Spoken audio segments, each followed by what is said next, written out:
Mère ou l'espèce nouvelle, chapitre 18, le changement de temps. Pendant des années, Mère allait passer de la vie à la mort et de la mort à la vie dans une infinitésimale bascule vertigineuse. Une mort de toutes les minutes, pourrait-on dire. Comme pour apprendre le secret du passage, cette toute petite seconde où la vie s'en va, on entre dans la mort et il faut faire vite. Et maintenant que nous comprenons plus ou moins, cela nous paraît assez rationnel. Mais allez donc dire cela au corps qui meurt, si sa mort est rationnelle. Il fallait vraiment avoir les nerfs solides. Quand on ne sait pas que c'est un processus, on se dit simplement, est-ce que c'est la vieillesse, les signes de la fin? Justement, ce que commençaient à penser en sourdine les échantillons autour. Mais les échantillons n'étaient plus autour, ils étaient dedans, parfaitement, dans Mère. Et c'était comme si son propre corps avait toutes leurs réactions. Alors, nous avions bien remarqué ces petites bascules, entre guillemets, de Mère dans l'état difficile, entre guillemets, point d'exclamation, pourrions-nous dire. Et nous avions remarqué aussi que cela correspondait en nous-mêmes à un état d'ouragan rentré. Tout grinçait. Et nous avions fini par dire à Mère, c'est curieux, chaque fois que tu es en difficulté, ça grince dedans. Oh mon petit, j'allais te dire, ne sois pas de mauvaise humeur, tu me rends malade. Et c'est comme cela. Il y avait toutes les maladies des petits échantillons autour ou à distance, des milliers d'échantillons, c'était partout. Il fallait bien qu'elles traversent la mort de chacun. À chaque instant, je m'attrape à être ceci, à être cela, à faire ceci, à faire cela. Toutes les choses que l'on ne doit pas être. Tout me vient sous cette forme-là, comme si c'était dans moi. Et je m'attrape à être comme ceci, comme cela. Alors, quelque chose dit, tout cela dans la conscience du corps. Le corps dit, ah, je suis encore comme cela, quelle misère. Et la réponse immédiate, mais tu ne vois pas l'utilité de cela. Et alors on me montre tout un enchevêtrement de mouvements, de vibrations, de réactions, d'actions. Tout s'explique, tout est à sa place. On voit tellement que c'est l'égoïsme qui veut la perfection individuelle, personnelle. Au lieu de vouloir le progrès global, qui veut le progrès personnel et qui, encore, fait des coupures là où il n'y en a pas, des séparations là où cela n'existe pas. Et comme il faut accepter qu'un mouvement passe à travers le corps pour que le tout suive sa route, c'est très, très intéressant. Mère vous disait cela très froidement, quelques minutes après avoir basculé, entre guillemets, dans quelque chose qui nous épouvanterait. Et elle ajoutait, il faut que le tout marche en même temps. On ne peut pas séparer un morceau comme cela et le rendre parfait. Cela ne se peut pas. Ce n'est pas possible. Ce n'est pas que cela ne doit pas. Ça ne peut pas. Tout se tient. Mais c'est un travail innombrable. Nous comprenons bien maintenant pourquoi cette terrible bascule. Mais Mère ne la comprenait pas très bien elle-même, où ça conduisait. Il doit y avoir des lois qui doivent être l'expression d'une sagesse qui nous dépasse, parce que ça a l'air de suivre une sorte de courbe que je ne comprends pas, parce que je suis dans la courbe. C'est seulement quand c'est fini qu'on comprend la chose, quand on est au bout. Mais je suis en plein milieu, peut-être au tout commencement. Mère ne comprendra, entre guillemets, jamais. C'est en quelque sorte à nous de comprendre. Elle faisait le chemin, elle vivait le phénomène. Et le bout, c'est seulement quand tout sera fait que nous comprendrons vraiment le phénomène. Peut-être tentons-nous de l'apprivoiser pour qu'il se révèle plus vite. L'autre chambre. Tout de même, la courbe semblait chaque fois buter sur un point très précis. C'est tout à fait curieux. Il y a quelque chose qui m'arrive tout le temps, au moins une 50aine de fois dans la journée, et surtout la nuit, c'est très très clair. C'est comme si on changeait d'une chambre à une autre, ou d'une maison à une autre, et on traverse la porte, ou on traverse le mur sans s'en apercevoir, automatiquement. Et le mur de Sri Aurobindo est soudain devant nous, plein de sens. Et alors, dans une chambre, ça se traduit extérieurement par un état tout à fait confortable, où il n'y a pas de douleur du tout, nulle part, et une grande paix, une paix joyeuse, d'un calme parfait. Enfin, un état idéal qui dure quelquefois très très longtemps. Et puis tout d'un coup, sans raison perceptible, apparente, je n'ai pas encore pu trouver pourquoi ni comment, on comme tombe dans l'autre chambre ou dans l'autre maison, comme si on faisait un faux pas. Et alors on a mal là. C'est-à-dire que les deux états maintenant sont distincts, perceptiblement distincts. Mais je n'ai pas encore trouvé le pourquoi ni le comment, si c'est quelque chose du dehors ou si c'est tout simplement un vieux pli. Oui, cela me fait l'effet d'un vieux pli dans une étoffe. Tu sais, on a beau repasser, le pli revient. Et alors, quand je suis dans l'état du vieux pli, toute la douleur du monde dans un vieux pli. Mais où est le pli?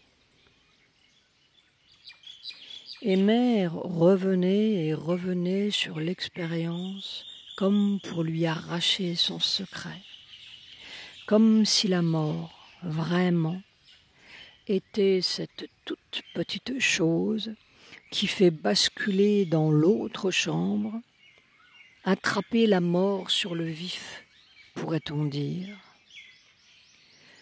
Je me trouve dans une position où tout cela coule comme une rivière de paix, tranquille. C'est vraiment merveilleux. Toute la création, toute la vie, tous les mouvements, toutes les choses, et tout cela comme une seule masse.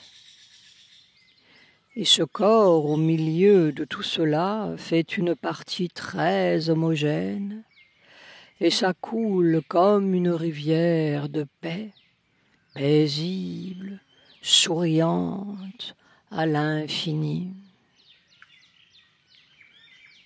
Et puis tout d'un coup, cloc, on trébuche.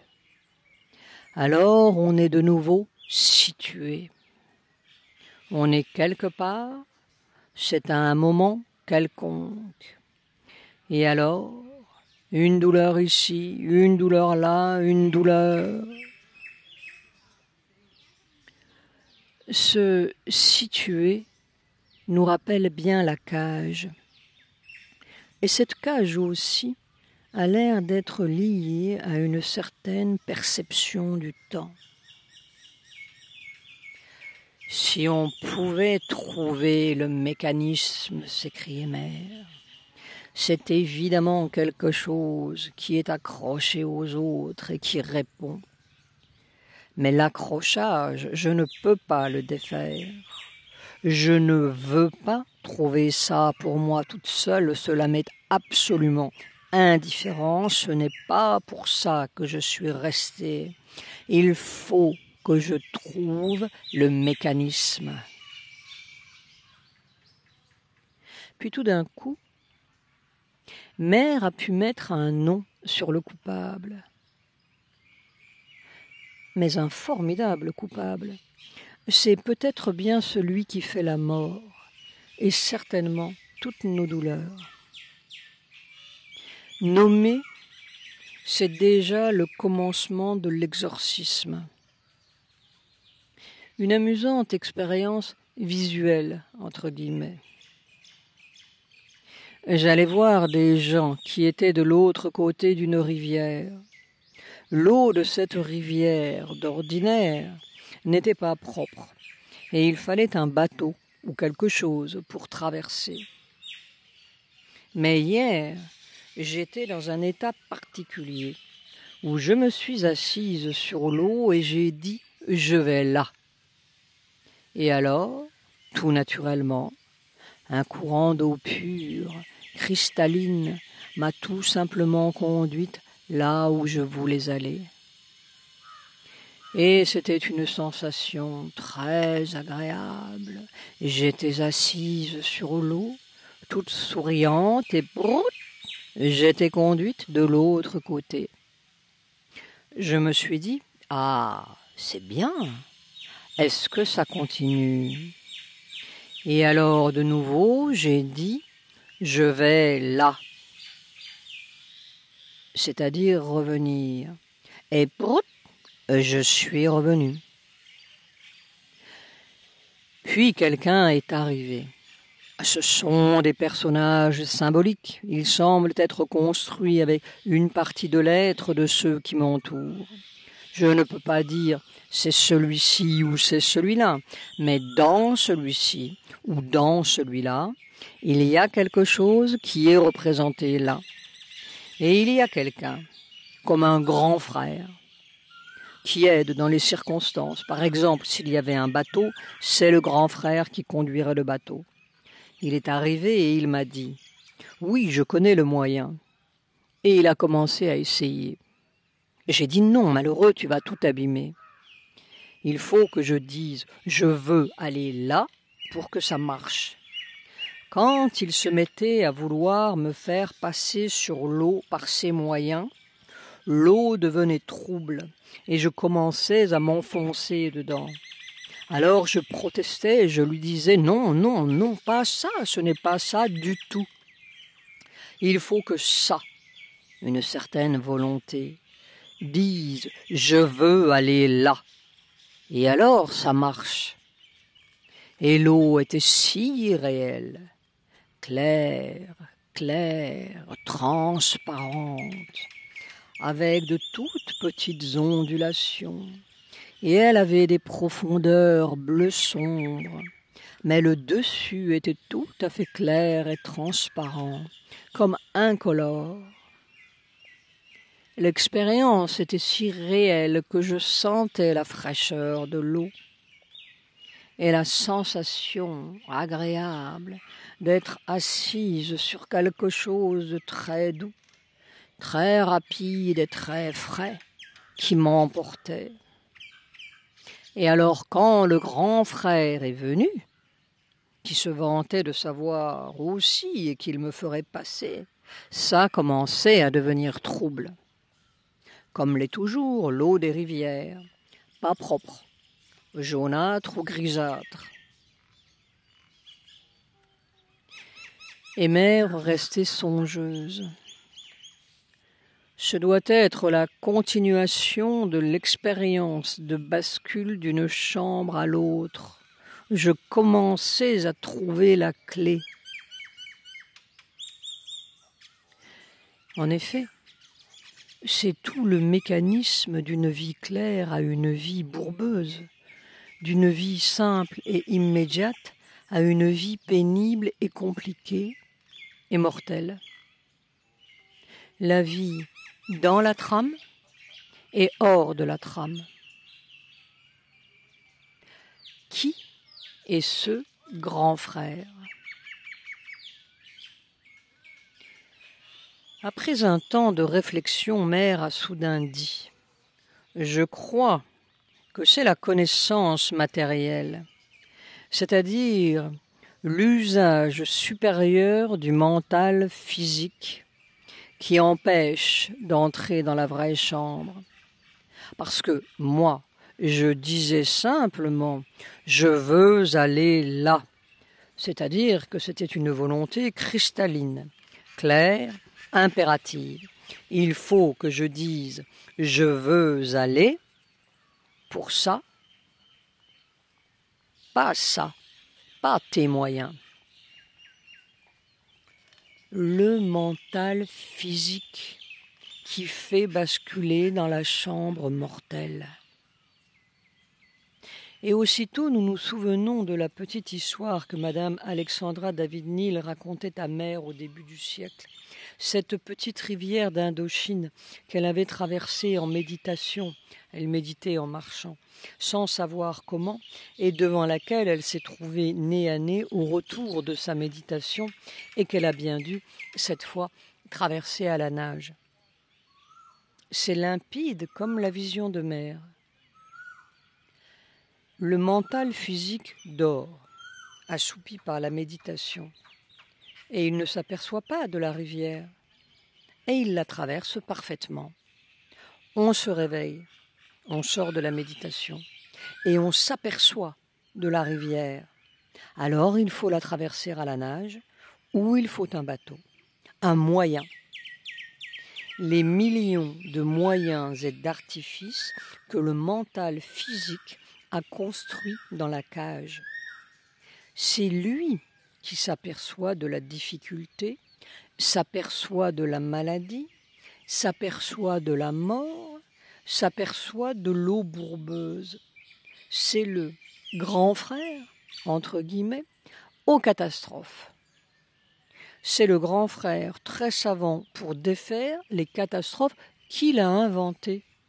Il a tout inventé. Il a même inventé la mort, inventé la douleur, inventé la lourdeur, la pesanteur, la médecine, le plus sérieux maléfice de toute l'humanité, et les avions à réaction pour vaincre son propre mirage. C'est lui qui s'est le premier aperçu du monde. C'est la périphérie opaque autour des cellules, comme une pieuvre. Alors vraiment, parfaitement, on comprend le « il faut mourir à la mort ». Il faut que tout cela n'ait plus de sens. Il y a ce sens-là à défaire dans le corps, cette espèce d'hypnotisme du mental physique qui emprisonne la conscience libre et claire du mental cellulaire pour qui tout cela n'existe pas. On passe dans l'autre chambre et ça n'existe plus. Une autre vie dans la vie. Il y a un « je veux » à découvrir dans le corps.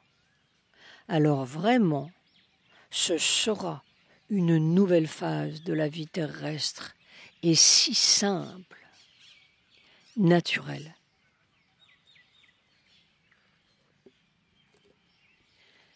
La joie des cellules. La jolie rivière devenait trouble. C'était la même rivière pourtant.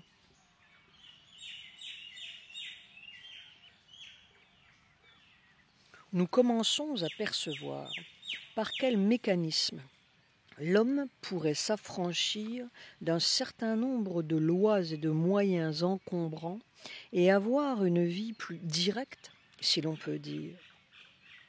Mais vraiment, voler dans les airs ou marcher sur les eaux n'est pas le fond du problème et peut être laissé aux saltimbanques.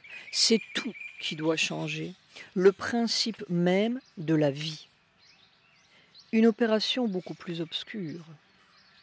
Un lent labeur souterrain, invisible, presque imperceptible, pour remonter à la source du maléfice et trouver ce qui fait que la jolie rivière de la vie devient trouble.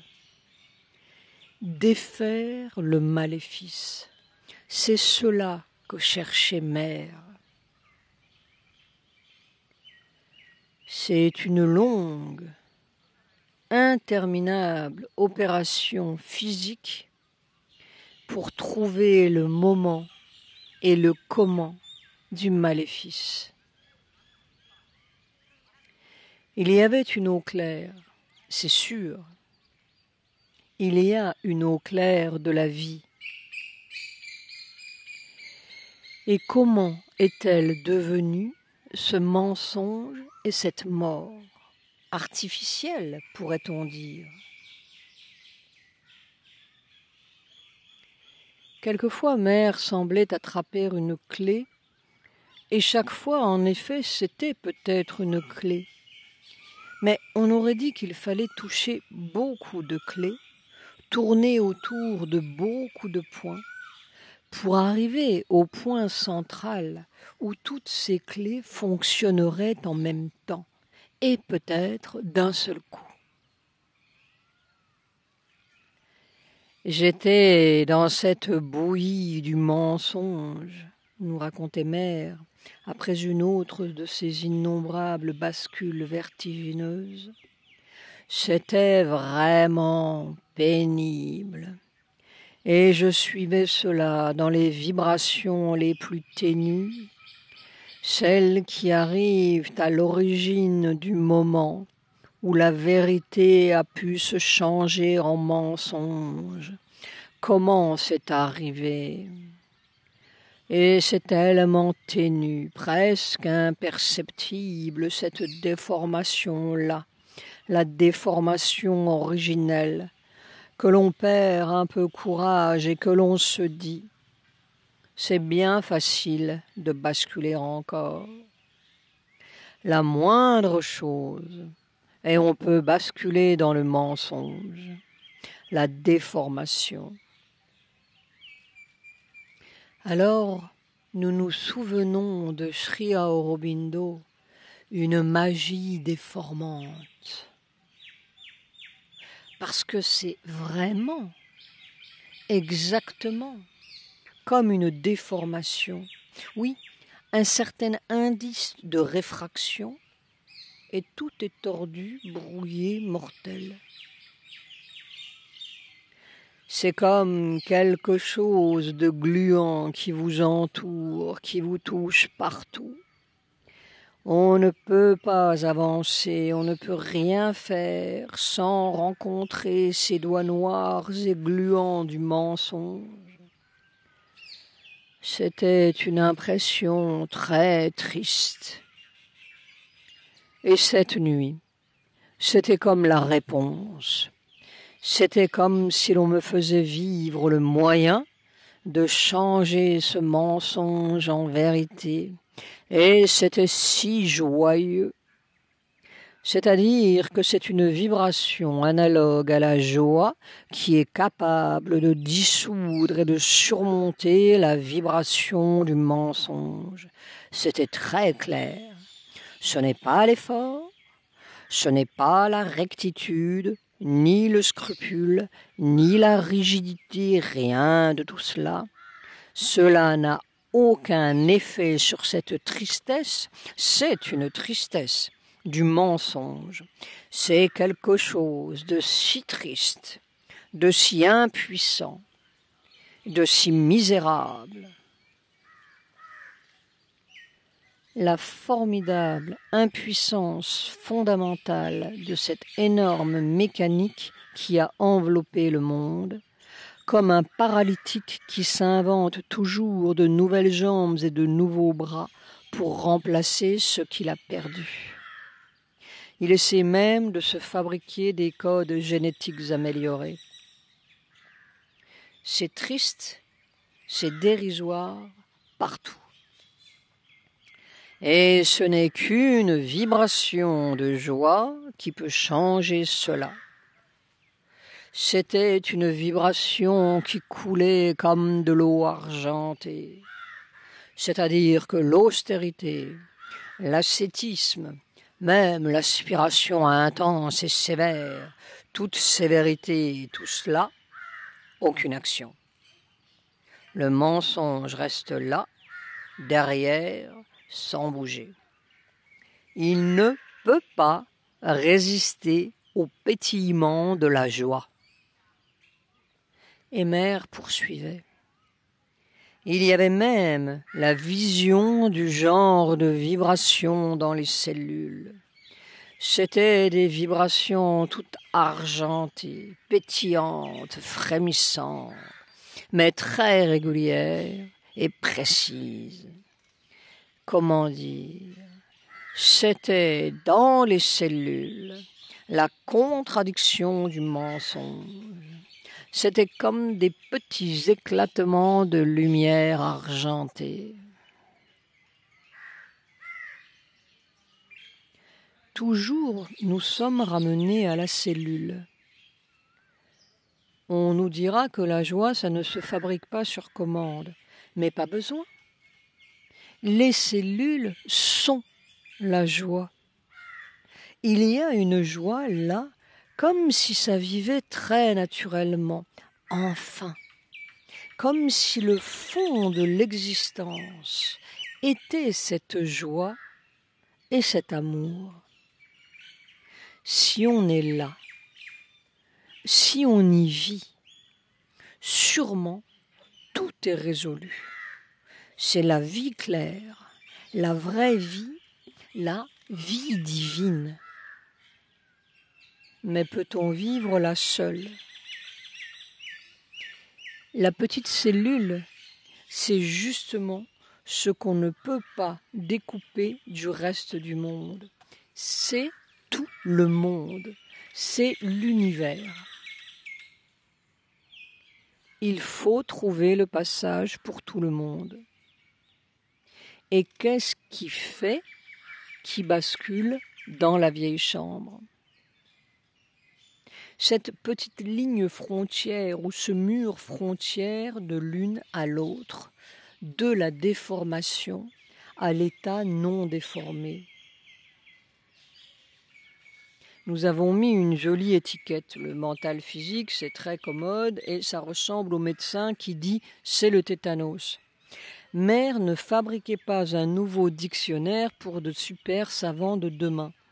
Elle allait à tâtons dans le mécanisme. Là-haut, dans le mental et au-dessus, tout va bien, tout va bien. Mais la grosse difficulté est de changer le physique, changer la matière.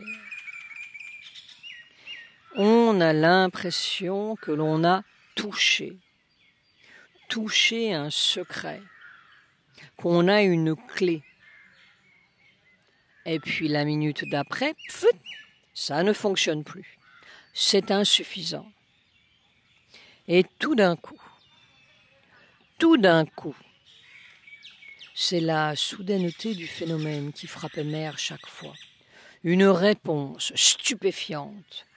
Tout le désordre disparaît, non seulement au-dedans, mais autour sur un champ quelquefois assez vaste, et tout s'organise, s'harmonise automatiquement, sans le moindre effort, et cela commence à bouger dans une harmonie progressive extraordinaire. Puis sans aucune raison apparente, sans que rien n'ait changé dans la conscience et sans qu'il y ait de circonstances extérieures modifiantes, cela retourne à ce que c'était avant. Désordre, conflit, chaos, les choses qui grincent. Et notons bien que les choses qui grincent allaient depuis une petite névrite douloureuse jusqu'aux frontières du Turkestan où les Chinois commençaient à dévaler sur l'Inde. C'était un seul mouvement. Tout était toujours un seul mouvement. C'était une sorte de corps général. C'est une lutte aiguë dans le corps contre la négation constante de toute vie supérieure. Et extérieurement, les difficultés reviennent, en ce sens que les Chinois semblent être repris d'une ardeur conquérante, ils massent des gens sur les frontières. Au fond, c'est peut-être vraiment un conflit assez aigu entre le oui et le non, c'est-à-dire tout ce qui lutte pour hâter la venue des choses nouvelles et tout ce qui refuse avec une violence croissante. C'était en 1963, l'année de l'assassinat de Kennedy. Et alors, comme on n'est pas conscient du pourquoi de cette bascule, on n'a pas la clé.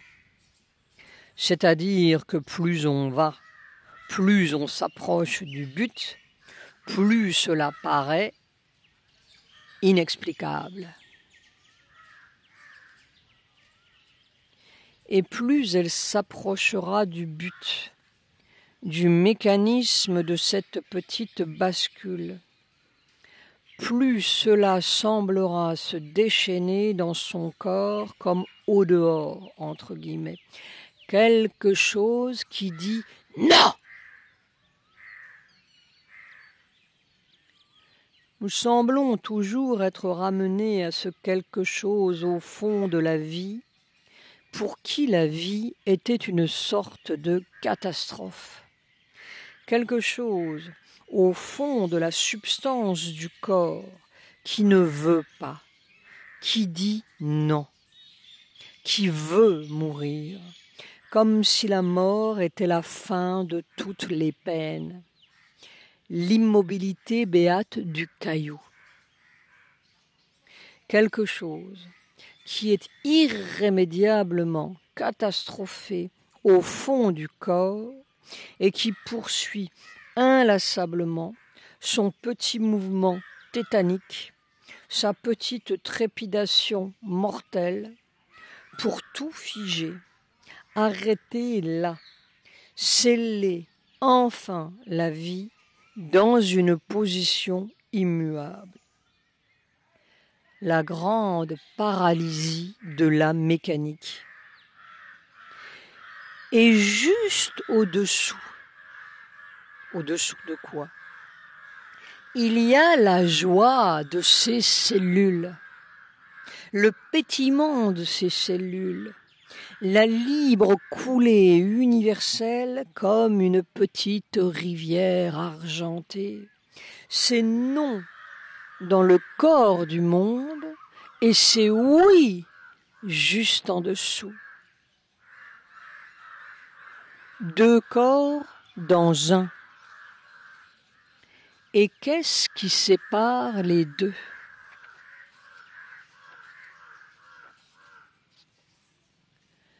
La trépidation mortelle.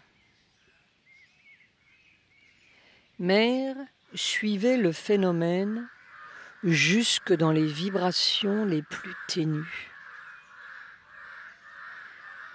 Dans cette transparence qu'elle était devenue, inimaginable pour nous, les plus petites vibrations étaient perçues avec une acuité micrométrique, pourrions-nous dire. C'est comme un appareil récepteur extrêmement délicat, mais qui n'a aucune réaction. Tout passait à travers elle sans qu'il y ait le moindre frisson de réaction. Et c'est comme cela que tout pouvait passer depuis cette formidable puissance supramentale qui nous donnait l'impression, à nous, d'une espèce d'écrasement sur place, jusqu'au plus petit souffle imperceptible pour nous, même l'odeur d'une bombe atomique. La réalité physique est devenue seulement un champ de vibrations qui s'entremêlent et malheureusement s'entrechoquent aussi, sont en conflit. Et le choc, le conflit, est un paroxysme de ce genre de troubles, de désordre et de confusion que créent certaines vibrations, au fond qui sont des vibrations d'ignorance, c'est parce que l'on ne sait pas, et trop petites, trop étroites, trop limitées, trop courtes. Ce n'est plus du tout le problème vu à un point de vue psychologique, c'est seulement des vibrations. Et cette connaissance vibratoire, je ne peux pas dire froidement scientifique parce que cela introduit des notions mentales et d'une sagesse et d'un calme, d'une tranquillité et si imperturbable et absolument libre de toute notion de bien, de mal, de divin, de bon, de mauvais, tout cela absolument indépendante, purement matérielle. Et Mère ajoutait, avec un sourire si charmant, « Mais c'est tellement plus merveilleux quand on sait que c'est toi. » Peut-être que l'esprit scientifique moderne qui a étudié les atomes comprendrait mieux. C'est le même genre de compréhension que celle du savant qui analyse la constitution de la matière. Toute explication psychologique n'a pas de sens. Mais tous les problèmes, que ce soit des problèmes psychologiques, des problèmes purement matériels, des problèmes chimiques, tout le problème se réduit à rien, ce ne sont que des vibrations. Note de bas de page. Parfois, la démarche scientifique se rapproche bien curieusement de certaines perceptions de Mère. L'une des récentes théories ou modèles mathématiques qui tentent de représenter notre univers en fait un milieu entièrement constitué d'ondes électromagnétiques de très haute fréquence, un champ de vibration. De plus, pour ce modèle, la matière des planètes est elle-même constituée de ces ondes dépassant un certain seuil de fréquence extrêmement rapide, des ondes coagulées. Et il y a la perception de cet ensemble de vibrations et de ce que l'on pourrait appeler d'une façon très grossière et approximative la différence entre les vibrations constructrices et les vibrations destructrices. Nous pourrons, c'est une façon de parler simplement, dire que toutes les vibrations qui viennent de l'un et expriment l'unité sont constructrices, et toutes les complications et la conscience ordinaire séparatiste mènent à la destruction. Et on voit cela pour tout, depuis la plus petite chose jusqu'à les choses même terrestres. Une fois, nous nous souvenons même avoir été très frappés d'une remarque de mère à propos de quelqu'un qui avait laissé tomber un objet. C'est un frétillement continu. C'est effroyable quand on s'en aperçoit. Une espèce de petite trépidation. Oh, quelle horreur! Et c'est la même chose pour tout. Les tremblements de terre et les raz de marée, les éruptions de volcans, les inondations, ou bien les guerres, les révolutions, les gens qui se tuent sans même savoir pourquoi. La même chose, les mêmes vibrations qui fait trébucher sur un trottoir ou déferler les foules. Alors, vraiment, nous pouvons pincer la mort dans un tout petit geste, cette mort qu'elle poursuivait partout, à chaque minute, depuis le départ de Sri Aurobindo. Nous sommes complètement trompés par les apparences grandioses ou infimes des choses.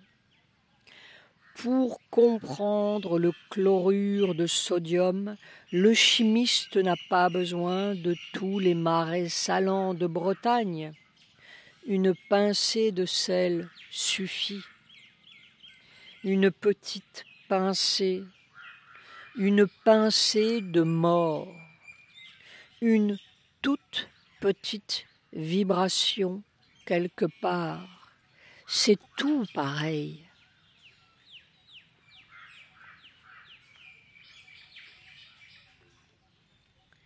Cette toute petite vibration destructrice, Mère la retrouvait partout, mêlée à tout, dans cette inextricable bouillie du mensonge, mais plus perceptible encore, plus nette parce que plus séparée de tous les autres mélanges, à la lisière du corps vrai, pourrions-nous dire.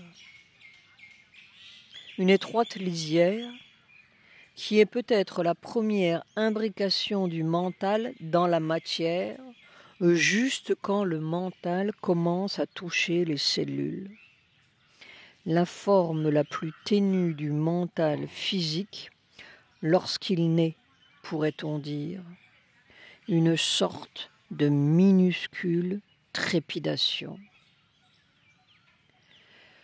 Je suis en train d'étudier la manière dont la matière, le corps, peut être constamment en harmonie avec la présence divine, et c'est tellement intéressant. Ce n'est pas du tout une opposition, c'est une toute petite, microscopique déformation. Si l'on veut employer des mots qui grossissent beaucoup le phénomène, parce qu'il est très minuscule, on pourrait parler d'une hâte dans la matière, ou dans une certaine matière, une impatience de sortir du moment présent pour le moment immédiat, et en même temps, une incertitude de ce que ce moment immédiat va apporter. Et cela fait une vibration de restlessness, agitation fébrile. J'attrape tout le temps mes cellules à être comme cela. Naturellement, je réagis, mais c'est un état très normal pour elles. toujours tendu vers le moment d'après. Jamais la tranquillité du moment présent. Et cela se traduit. Les mots que l'on emploie donnent une allure très concrète à quelque chose qui est assez fluide. Par le sentiment d'avoir à supporter, endurer, et la hâte d'être sorti de cette endurance, avec un espoir très faible et très inconsistant, que le moment suivant sera meilleur. Et c'est comme cela de moment en moment, de moment en moment. Naturellement, il ne s'agit pas du tout de cette sorte d'agitation propre à nos vies désaxées, mais c'est l'origine de cela, la pincée de mort. Au fond, une sorte de hâte que ce soit fini, que toute cette mêlée s'arrête, qu'on souffle, qu'on respire. Mais au fond de la matière, à cette lisière-là, c'est plus radical que cela. Le fait même de souffler et de respirer est encore une agitation.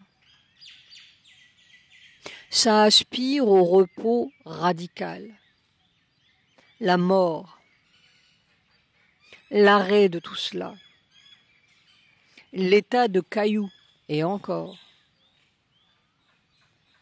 C'est peut-être l'une des origines du non au fond de la matière, ou en tout cas à cette lisière-là. Or, la vibration supramentale a une étrange propriété parmi bien d'autres. Mais qu'est-ce que nous appelons supramental, enfin, sinon la vibration de la vraie matière, l'état divin, naturel de la matière, cette petite pulsation lumineuse des cellules pures de l'autre côté de la trame. Elle fige cette trépidation. C'est une extraordinaire vibration, en ceci qu'elle réunit deux qualités contradictoires dans notre matière apparente.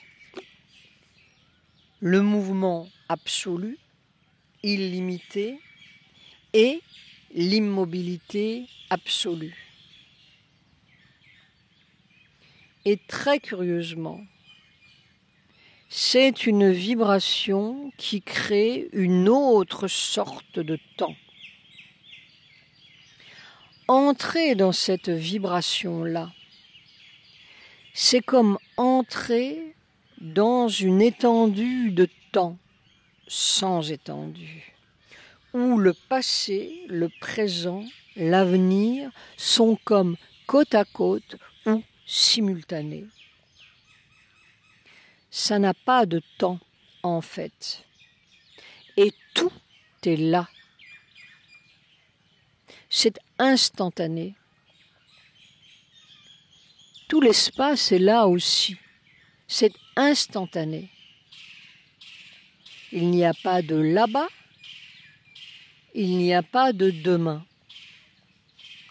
Et pourtant, ce n'est pas immobile. C'est cela qui emporte tout l'univers dans une course folle et comme sans bouger. Ce n'est pas du tout le grand suprême statique que l'on trouve dans les infinitudes de conscience là-haut, les yeux fermés. C'est quelque chose qui est à la fois l'énormité de la ruée cosmique et l'immobilité du Brahman, dirait-on en Inde. Et ça, c'est la vie. La vie vraie. La métaphysique devenue physiologique. C'est quelque chose qui est là, les yeux ouverts, mais pas encore, très facile à vivre, parce que nous n'avons pas du tout l'habitude c'est l'anéantissement de notre trépidation et de tout ce qui nous donne le sens de « je vis ». En fait, c'est l'éclatement de la cage. Les oiseaux vivent cela très bien sans mettre autant de philosophie dessus. Et c'est probablement pour cela qu'ils vont directement vers une Sibérie qui n'est pas là-bas, qui est toute contenue en eux et qui se déroule toute seule. Seulement, ils ne savent pas.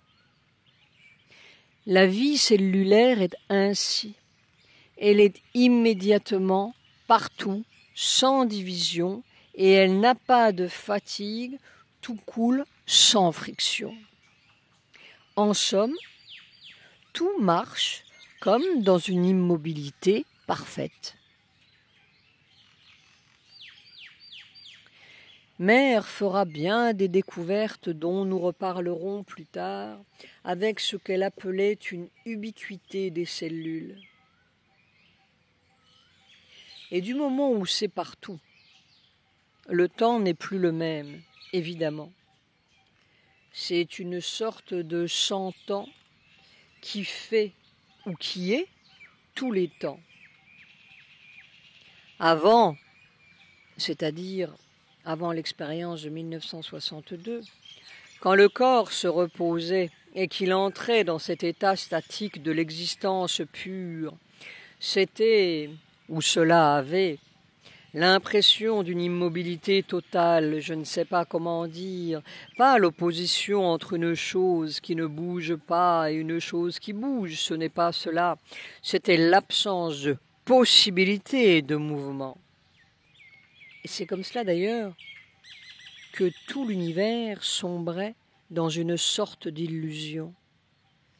Et maintenant, il se trouve que le corps a l'impression non seulement d'un mouvement terrestre, mais d'un mouvement universel qui est d'une rapidité si formidable qu'elle est imperceptible, qu'elle dépasse la perception.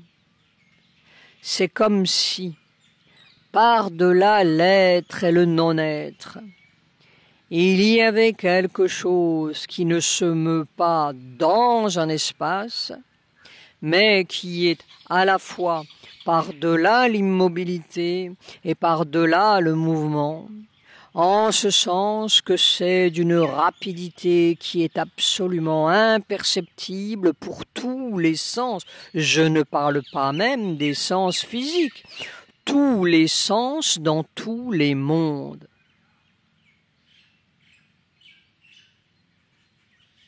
Une rapidité si foudroyante qu'elle est comme immobile.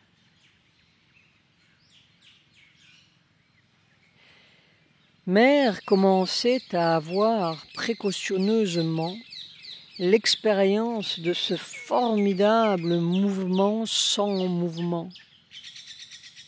Et c'est là que quelque chose de singulier, beaucoup de choses en fait, se produisait à cette lisière de la matière. Pour la conscience ordinaire, cela a l'air d'être un état d'abrutissement, d'imbécilité, de coma ou de torpeur. Cela a toutes ses apparences, quelque chose qui devient immobile, irresponsif, arrêté net. On ne peut plus penser, on ne peut plus observer, on ne peut plus réagir, on ne peut plus rien. Mère n'avait pas peur. L'ennui, c'est qu'un certain nombre d'échantillons autour regarderont cela de plus en plus comme une forme supérieure de désintégration ou de sénilité, ou comme un lent retrait de la matière, alors qu'au contraire, c'était une plongée au cœur même de la matière. Mais il y a toute la pensée des gens qui vient du dehors, des choses qui viennent et qui essayent d'interrompre ça. Mais si j'arrive à les empêcher, si je peux garder cet état, au bout d'un certain temps, ça devient quelque chose de si massif, de si concret dans la puissance, si massif dans son immobilité. Oh, ça doit mener quelque part. Et en effet, ça menait précautionneusement à l'état de l'autre espèce. N'est-ce pas? Toute la difficulté n'est rien, en fait. C'est seulement la nouveauté pour le corps qui fait la difficulté. Tout ce qui est nouveau pour lui est comme la mort. C'est un état dans lequel il n'est jamais entré, donc c'est de la mort pour lui. Mais cet état immobile massif et d'un foudroyant mouvement qui faisait justement cette massivité était le commencement vraiment d'un état que l'on pourrait appeler miraculeux, où non seulement la maladie et la mort étaient impossibles, mais où l'usure disparaissait et où il semblait pouvoir se produire, si l'état pouvait durer, une sorte de réjuvénation ou de modification très radicale dans tous les rythmes du vieux corps et peut-être même dans sa substance à la longue. Ce que nous appelons le sommeil est une sorte de caricature de cet état. Ce sommeil stagnant, dur, arrêté, disait Mère. Et toutes les toxines qui s'y brûlent, qui nous donnent la sensation de repos au bout de 8 heures ou 6, sont comme automatiquement et instantanément brûlées par cet autre état. Et ce n'est pas un sommeil, c'est un état absolument éveillé, un super éveil même, innombrable, partout, et une action innombrable dans un repos absolu. Alors nous nous souvenons de Sri Aurobindo immobile dans son grand fauteuil vert. Comme si j'étais couché sur un tapis de force tellement rapide qu'il est immobile, disait Mère. Et toutes les petites trépidations du mental matériel sont figées là-dedans, comme si le nom de la matière était englouti là dans son oui absolu, dans son repos enfin. Mais un repos qui n'est pas celui de la mort, un repos qui est celui de la vie suprême. Au fond, l'aspiration à la mort, c'est la quête obscure de la vraie vie. C'est la vie qui n'a pas trouvé la vie. La mort est une caricature de la vie éternelle. Elle ne peut se défaire que dans la vie suprême sur la terre. Et nous sommes précipités là encore et encore jusqu'à ce que nous trouvions le secret. Mère, frappée à la porte de l'infinitésimal secret.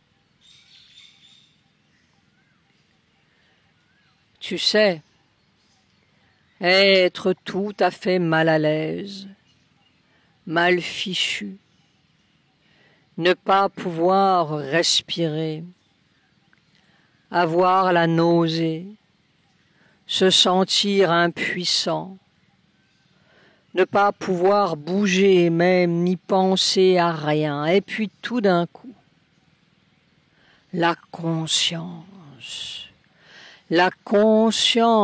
corporelle de la vibration d'amour qui est l'essence même de la création. Mais une seconde, tout s'illumine. Parti. Tout est parti. Et alors on se regarde étonné. Tout est parti. On était tellement mal à l'aise. Tout est parti. On a passé la trame. Mais le vieux corps, ou la vieille habitude du corps, garde longtemps son habitude imbécile.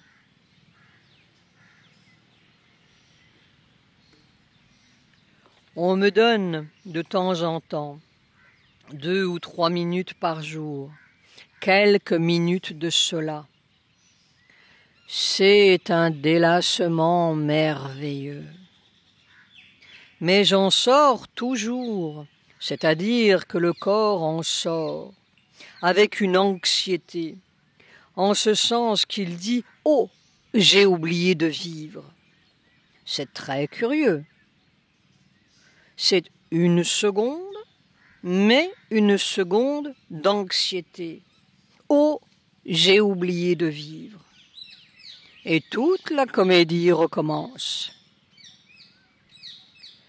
La petite trépidation mortelle qui lui donne le sens de « je vis ». On est retombé dans la cage. Cette petite trépidation, c'est probablement ce qui a aidé la matière à s'éveiller à la vie, à la catastrophe de la vie. Et nous croyons bien que c'est la catastrophe de la vie individuelle enfermée dans un corps individuel, là où la vibration ne coule pas, là où on est enfermé dans le faux temps qui est du faux espace, divisé par des distances de non-moi. C'est moi, entre guillemets, qui fait toutes les distances parce qu'il met en dehors de lui tout le reste. C'est la vie lointaine, divisée, séparée, haletante, usante, mortelle. Juste une petite trépidation à la lisière.